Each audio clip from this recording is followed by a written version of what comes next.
Bismillahirrahmanirrahim. Alhamdulillahirrabbilalamin. Assalatu wassalamu ala Muhammadin wa ala alihi wa sahbihi ajmain, amma ba'du. Kita panjatkan syukur pada Allah Subhanahu wa taala yang telah menganugerahkan nikmat iman, nikmat Islam, nikmat sehat dan afiat. Di kesempatan ini saya akan membahas tentang kunut perspektif tarjih dari majelis tarjih. Saya awali dari hadis riwayat Ahmad dan Bukhari tentang kunut najilah. Jadi memang Nabi itu pernah kunut sebulan lamanya, disebut dengan kunut najilah. Jadi bila Nabi itu menginginkan mendoakan kepada seseorang baik kebaikan atau keburukan, maka Nabi melakukan kunut. Karena ida aroda ayyad'u ala ahadin aw yad'u li ahadin qanata ba'da ruku. Jadi Nabi itu melakukan kunut setelah ruku bangkit, setelah mengucapkan sami Allah liman hamidah, lalu Nabi berdoa, Allahumma anjih al-Walid bin Walid, wa Salamah bin Hisam, wa Ayas bin Abi Robi'ah, wal mustad'afin minal mu'minin. Ya Allah, selamatkanlah Walid bin Walid, Salamah bin Hisam, dan Ayas bin Rabi'ah, serta orang-orang yang tertindas dari orang mukmin. Dilanjutkan dengan doa, Allahumma sdud ataka ala mudar waj'alha alaihim bisinina kasini Yusuf yajharu bidaka. Nabi itu mengeraskan suaranya dengan doa, ya Allah keraskanlah siksa atas kaum Mudar. Ya Allah, jadikanlah atas mereka musim kemarau sebagaimana musim kemarau yang terjadi pada zaman Yusuf. Nah,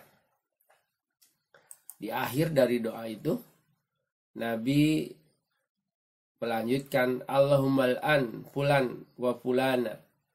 Ya Allah, laknatlah fulan dan si fulan itu, yaitu dua orang dari dua kabilah bangsa Arab. Setelah itu lalu Allah menurunkan ayat, hatta anzalallah laisa laka minal amri syai'un. Surat ketiga ayat 128. Setelah turun ayat itu, maka Nabi tidak pernah lagi melaknat kepada seseorang. Hadis berikutnya riwayat Ahmad dari Ibnu Umar, bahwa dia mendengar Rasulullah SAW ketika berdoa setelah selesai ruku di rakaat kedua dari salat fajar itu, Nabi berdoa, Allahumma al'an pulana wa pulana ba'da ma yaqulu sami Allah liman hamidah rabbana lakal hamdu. Jadi Nabi itu mendoakan keburukan kepada seorang. Ya Allah, laknatlah dia, si dia dan dia, laknatlah ia, setelah selesai di ruku kedua. Tidak berapa lama setelah itu, fa'anzalallah, Allah menurunkan, laisa laka minal amri syai'un ayyatuba alaihim ayyu'adzibahum fa'innahum dzalimun. Surat Al-Imran ayat 128. Ini riwayat Ahmad. Jadi menegaskan memang Nabi itu pernah kunut, pernah berdoa untuk kebaikan dan keburukan seseorang. Lalu berhenti setelah turun surat ketiga itu. Berikutnya saya baca yang hampir senada, cuma dalam riwayat yang lain. Bukhari berkata dari Muhammad bin Ajlan, dari Nabi, dari Ibnu Umar, ia berkata bahwa Rasulullah SAW yad'u ala rijalin minal musyrikin yusammihim bi asma'ihim hatta anzalallahu ta'ala. Jadi Nabi mendoakan kejelekan untuk orang musyrik sekalian dengan menyebutkan namanya juga. Nah, setelah Nabi berdoa sekian lama untuk mengutuk orang musyrik itu, maka Allah menurunkan surat Al-Imran ayat 128 yang bunyinya adalah laisa laka minal amri syai'un ayatuba alaihim ayyu'adzibahum fa innahum dzalimun. Jadi Muhammad, bukan urusanmu apakah aku akan menerima taubat mereka atau akan mengazab mereka, meski memang mereka itu adalah kaum yang zalim, kaum yang ingkar. Jadi dengan turunnya ayat ini menasah semua ketentuan kunut, menghapus semua ketentuan kunut. Jadi kunut itu bukan hanya sekedar di sholat subuh, tapi semua kunut Rasulullah berhenti. Karena memang Rasulullah tidak pernah mengkhususkan untuk berkunut di salah satu waktu di sholat wajib. Selama 1 bulan kunut nazilah itu, beliau itu selalu kunut di rakaat terakhir setelah sami Allah liman hamidah. Nah, dari fatwa tarjih itu mengambil simpulan bahwa kunut nazilah dalam hal ini tidak boleh diamalkan. Bila saja akan diamalkan, itu dipersilahkan dengan tidak atau menghilangkan kata-kata kutukan atau permohonan pembalasan kepada seseorang. Itu yang diambil oleh tarjih. Selanjutnya, kunut nazilah itu banyak hadis yang meriwayatkan tentang ini, bahwa kita baca yang punya Bukhari juga ini karena lengkap sekalian dengan asbabun nuzulnya. Inna maqanata Rasulullah sallallahu alaihi wasallam ba'da ruku sahron. Adalah Nabi itu kunut setelah ruku di rakaat kedua, di rakaat terakhir selama 1 bulan. Urahu kana ba'asa qauman yuqalu lahum al-qura. Demikian ini Rasulullah itu lakukan karena beliau pernah mengutus sekelompok orang ahli Quran yang berjumlah sekitar 70 orang. Sab'ina rajulan, 70 orang. Ila qaumin minal musyrikin, kepada kaum musyrik yang ia itu diharapkan akan berislam dan ada ikatan perjanjian. Wa kana bainahum wa baina Rasulullah sallallahu alaihi wasallam ahdun. Ada perjanjian damai, ada ikatan perjanjian. Tetapi ternyata orang musyrik itu membunuh yang 70 orang itu. Rasulullah tidak terima sehingga faqanata Rasulullah sallallahu alaihi wasallam sahran yad'u lahum. Lalu Rasulullah itu kunut selama 1 bulan, berdoa kutukan atas mereka yang telah membunuh para syuhada yang dikirimkan itu. Jadi hadis ini menjelaskan bahwa memang Nabi itu pernah kunut, bahkan mengutuk. Karena Nabi tidak terima sebanyak 70 orang itu dibunuh. Sesampainya yang 70 di sumur Ma'unah, para Qura yang hafiz Quran itu dibunuh semuanya. Pada saat itu bagi Nabi tidak ada kesedihan yang lebih menyedihkan kecuali kehilangan mereka yang telah hafal Quran semua itu. Maka Rasulullah dengan ini berdoa selama sebulan lamanya, mendoakan kabilah-kabilah yang membunuh utusan Nabi itu. Demikian juga dengan hadis berikutnya dari Abu Dawud, Ahmad dan Ibnu Huzaimah Hakim, bahwa dari Ibnu Abbas, qanata Rasulullah sallallahu alaihi wasallam sahron mutatabi'an. Rasulullah itu berkunut selama 1 bulan terus menerus dalam setiap sholat. Di sholat zuhur, di sholat asar, di sholat maghrib, di sholat isya dan sholat subuh. Fi duburi kulli sholatin. Di setiap selesai akhir rakaat dari masing-masing sholat itu, setelah mengucapkan sami Allah liman hamidah, maka Nabi berdoa, yad'u ala ahya'i min bani Sulaim, ala ra'lin, ala zakwan wa usayyah, wa yu'manu man khalfahu. Jadi Nabi mendoakan keburukan untuk beberapa kabilah Bani Sulaim, Ri'il, Zakwan dan Usayyah, dan para makmum di belakangnya itu mengaminkan wa yu'manu man khalfahu. mengaminkan apa yang didoakan, yang dibaca oleh Rasulullah. Berdoa untuk laknat, untuk keburukan terhadap Bani Sulaim, Ri'il, Zakwan, dan Usoyah. Dan itu dilakukan oleh Rasulullah selama 1 bulan tidak putus di semua sholat. Nah, begitu turun laisalaka minal amri sayun ayatuba alaihim ayu'adzibahum fa innahum dzalimun, maka Nabi menghentikan, tidak lagi melakukan kunut nazilah itu. Nah, lalu bagaimana kaitannya dengan kunut subuh? Apakah itu ada dasarnya? Kita baca satu persatu. Agak banyak memang hadisnya tentang ini. Kita mulai dari Al-Khatib, dari jalan Qais bin Rabi, dari Asim bin Sulaiman. Ia bertanya kepada Anas, inna qauman yaj'umuna anna Nabi sallallahu alaihi wasallam lam yazalu yaqnutu fil fajri. Sesungguhnya, kata Asim, sesungguhnya suatu kaum menganggap Nabi itu tidak putus-putus berkunut di salat subuh.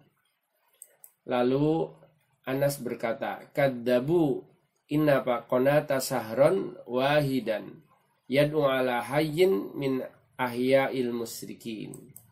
Lalu Anas berkata, mereka telah berdusta karena beliau tidak kunut melainkan 1 bulan, yang mendoakan kecelakaan satu kabilah dari kabilah-kabilah kaum musyrikin, yaitu Ri'il, Zakwan, dan Usoyah tadi itu. Jadi memang Nabi bukan di sholat subuh, bahkan ya zuhur, ya asar, ya maghrib, yang isya, tentunya subuh juga.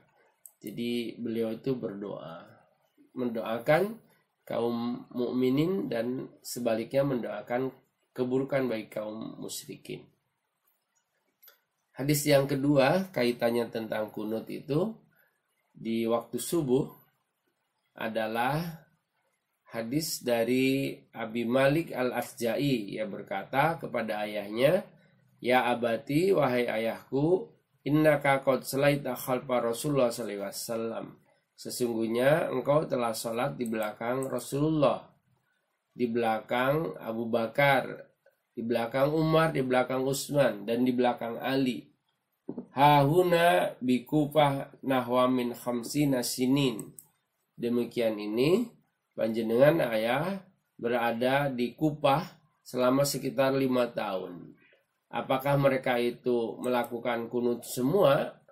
Akanu yaknutuna. Lalu ayahnya berkata, Aibunaya muhdasun. Anakku, sesungguhnya kunut di waktu subuh itu adalah sesuatu yang diada-adakan. Jadi yang menghususkan di waktu subuh dari Thariq Al-Asja'i yang diriwayatkan oleh Bukhari itu adalah sesuatu yang diada-adakan. Berarti yang tidak dilakukan oleh Nabi, termasuk para sahabatnya ini. Lebih detail lagi, kita akan membaca sekalian menyebutkan kelemahannya di titik mana untuk hadis yang menyatakan bahwa ada kunut di waktu subuh. Pertama adalah dari Rubai bin Anas. Ia meriwayatkan, kuntu jalisan inda Anas bin Malik faqilalahu, aku ini duduk-duduk bersama Anas, lalu ditanyakan kepada dia, innama qanata Rasulullah sallallahu alaihi wasallam sahron, apakah atau benarkah bahwa Rasulullah itu hanya kunut selama 1 bulan? Maka Anas menjawab, mazala Rasulullah sallallahu alaihi wasallam yaknutu fi salatil ghaddah hatta faraqad dunya. Lalu Anas menjawab, bukan itu saja, tapi Rasulullah itu senantiasa kunut pada salat subuh sampai beliau meninggal dunia.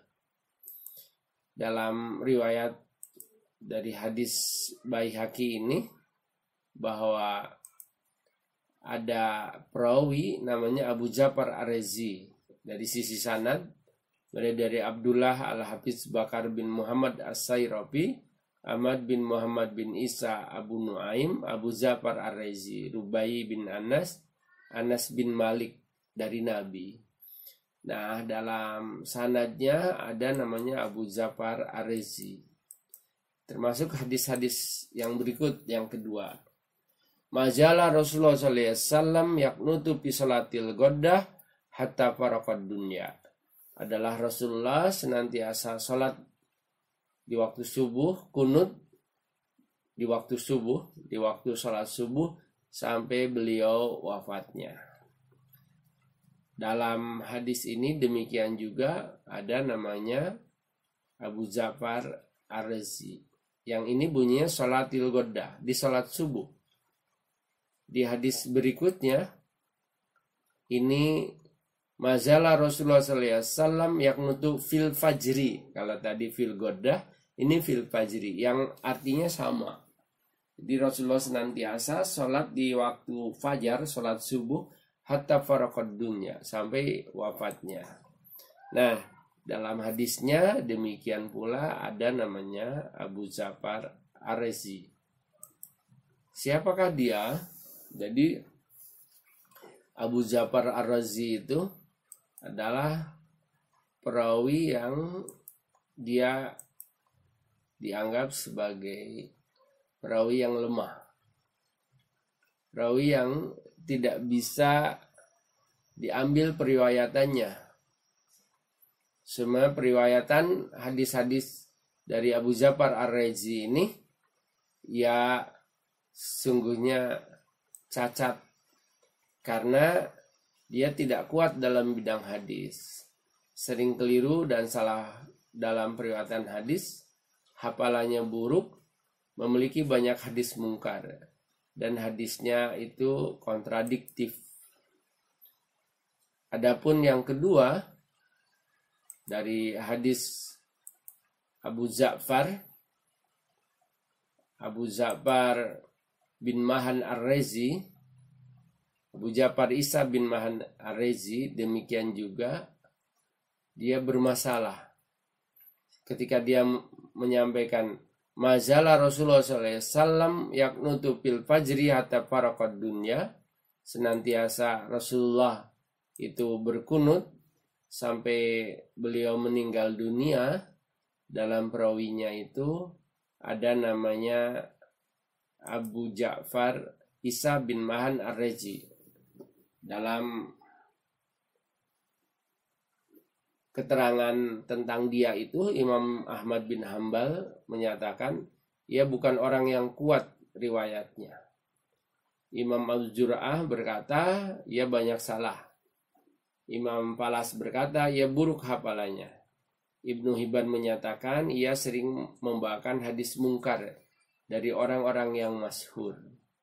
Sehingga hadis yang menyatakan bahwa Rasulullah senantiasa kunut sampai wafatnya kategorinya doif, karena dalam perawinya ada Abu Zafar Ar-Razi dan Abu Zafar Isa bin Mahan Ar-Razi itu ya, yang lengkapnya itu. Lalu yang selanjutnya hadis keempat dari Anas bin Malik, ia berkata, "Sholaitu ma'an Nabi sallallahu alaihi wasallam." Aku sholat bersama Nabi, falam yazalu yaknutu fi sholatil ghaddah, senantiasa Nabi itu kunut di sholat subuh hatta faraqathu, sampai beliau meninggal. Wa sholaitu ma'a Umar bin Khattab, dan aku sholat bersama Umar bin Khattab, falam yazalu yaknutu fi sholatil ghaddah hatta faraqathu, dan senantiasa kunut di waktu salat subuh sampai wafat. Di hadis yang keempat itu ada perawi namanya Amru bin Ubaid. Nah, Amru bin Ubaid ini termasuk kategori orang yang banyak dibicarakan. Maksudnya didoifkan. Termasuk dalam perawinya ada juga Ismail Al-Maki. Ismail Al-Maki dan Amru bin Ubaid. Hadis berikutnya juga, hadis kelima, yang menyatakan bahwa Rasulullah SAW itu berkunut. Demikian juga dan Abu Bakar, Umar, Utsman, bahwa mereka itu kunut hatta farokohum, sampai wafatnya. Lalu dalam perawinya ada juga Ismail Al-Maki dan Amr bin Ubaid, seperti di hadis yang keempat. Di yang kelima juga ada 2 orang perawi ini. Lalu kritik sanad, Amr bin Ubaid bin Kaisan At-Tamimi, ia ahli bid'ah, hadisnya matruk, ditinggalkan, sering berdusta dalam bidang hadis, sering mencela sahabat Nabi, dianggap pendusta oleh mayoritas ulama walaupun dia orang yang taat beribadah. Adapun Ismail bin Muslim Al-Maki Abu Ishaq Al-Basri, dia kacau hafalannya, meriwayatkan dalam 3 bentuk, sering keliru dalam periwayatan, buruk hafalannya, meriwayatkan hadis mungkar dari orang yang terkenal, suka menukar sanad, dan hadisnya tertolak. Lalu hadis yang ke-6 dari Anas bin Malik, mazala Rasulullah SAW yaknutu fi salatil ghaddah hatta faraqad dunya, adalah Rasulullah senantiasa salat kunut di salat subuh sampai wafatnya. Di sini kembali juga ada Abu Zafar Ar-Razi, seperti di riwayat yang pertama dan kedua. Dan ada juga Muhammad bin Misbah bin Hakam Al-Bajaz, Misbah bin Hakam Al-Bajaz. Jadi dalam riwayat Daruqutni ini disebutkan ada 2 orang. Di samping Abu Zafar, lalu ada Muhammad bin Misbah bin Hakam Al-Bajaz, Misbah bin Hakam Al-Bajaz. Itu kritik sanadnya, dia adalah orang yang majhul, tidak dikenal dalam silsilah sanad hadis. Hadis yang ke-7 dari Ali dan Umar, bahwa keduanya annahuma sholaya khalfan Nabi sallallahu alaihi wasallam qanata fil ghaddah. 2 orang ini, Ali dan Umar, senantiasa sholat di belakang Nabi dan mereka kunut di waktu sholat subuh. Nah, dalam perawi ini ada Amru bin Samiri. Siapakah dia? Amru bin Samiri itu pendusta, seorang Rafidah, sering meriwayatkan hadis palsu, hadisnya mungkar, tidak dapat dipercaya. Jadi kalau ada hadis yang itu perawinya dituduh atau memang berkategori pendusta, maka hadisnya bukan sekedar dhaif, tapi jatuh di maudhu, hadisnya palsu. Dan orang yang tidak dapat dipercaya, sudah pendusta, lalu Rafidah, suka meriwayatkan hadis palsu, hadisnya mungkar tertolak, lagian tidak dipercaya, jadi lengkap. Kriteria perawinya gak masuk sama sekali dari Amru bin Samiri ini.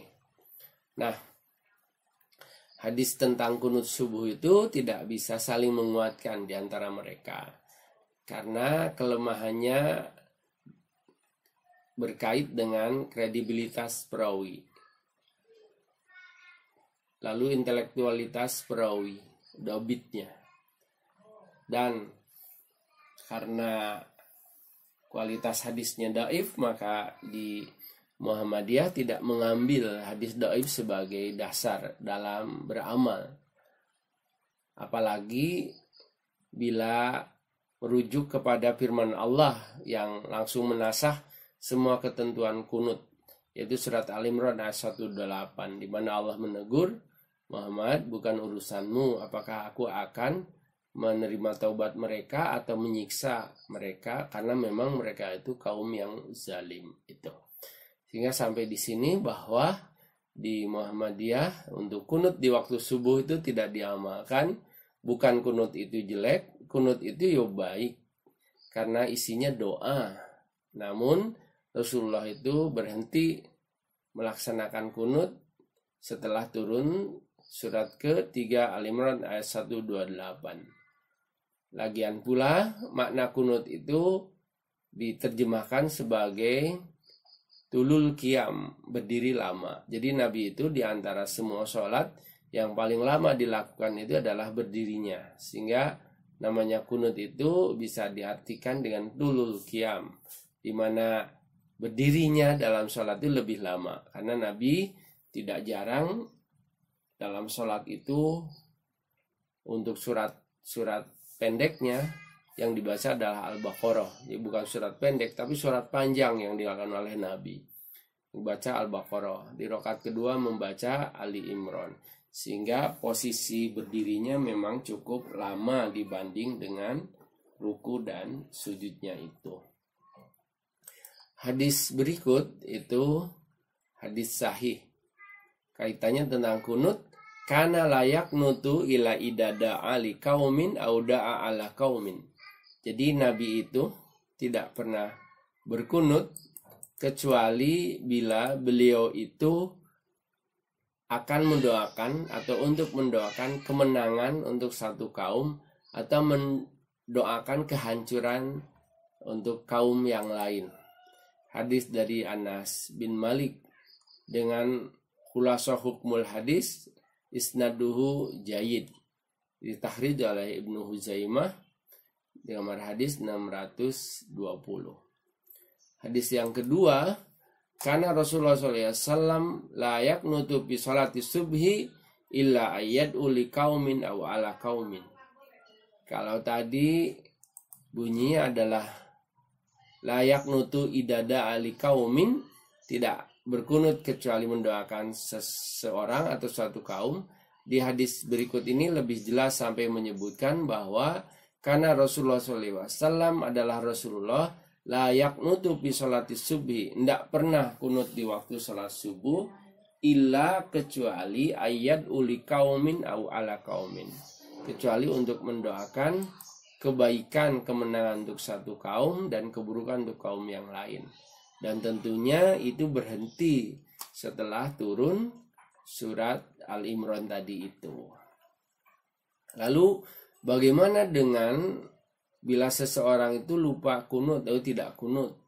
Kunutnya sendiri menurut fatwa Taji atau paham di Muhammadiyah itu tidak disyariatkan karena hadisnya dhaif, apalagi sujud sahwinya. Bila juga diterima maka ini bukan hadis. Anil Hasan Al-Basri, dari Hasan Al-Basri, wa Sa'id bin Abdul Aziz biman nasya al-kunut fi salati subhi, tentang lupa kunut di salat subuh, maka ia berkata yasjudu sajdatas sahwi, sujud sahwi di ujungnya, sujud 2 kali. Nah, hadis ini tetap bila diterima juga dari sisi perawinya ada Imran Al-Qatan dan Sa'id bin Abdul Aziz, di mana keduanya itu, satu Imran Al-Qatan banyak ragu dalam periwayatkan, lemah hadisnya dan dia agak ngerti tentang hadis. Sa'id bin Abdul Aziz ya di akhir hayatnya berumah ingatan. Sehingga hadis ini pertama bukan perkataan Nabi tetapi dari tabi'in, dan hadis dari tabi'in saja itu tidak bisa dipakai sebagai dalil karena kategorinya maktu. Dan standar hukum di kita itu adalah apa yang disampaikan oleh Nabi, bukan dari tabi'in itu. Nah, pendapat ulama tentang kunut bagaimana?